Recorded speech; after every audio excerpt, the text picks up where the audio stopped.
first thing, one of, that I've had practice in my life.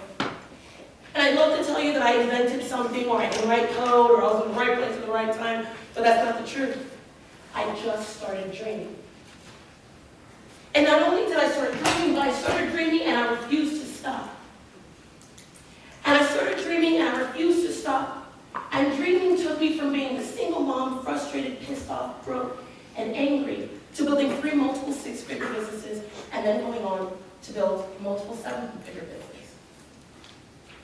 And it's like, well, why does that matter? Like, why is that even important?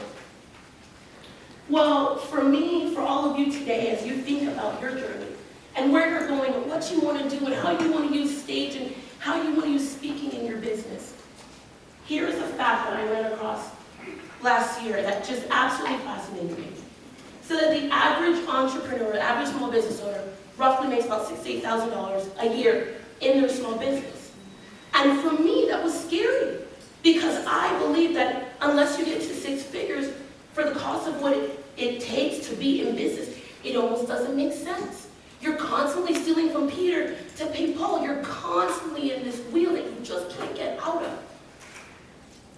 What was even more fascinating for me about this particular statistic is the second part of it, that said that of those that they surveyed, 15% of those people had to go out and get a second job. They had a side hustle just to make ends meet. And for me, that absolutely hits home. Because I know that it's not because these entrepreneurs, they just can't make more money. I don't believe that. I actually believe that they just won't. And I believe that they won't because they run from their story. When you think about the businesses that you want to build, the stages that you want to get, your tribe, your community,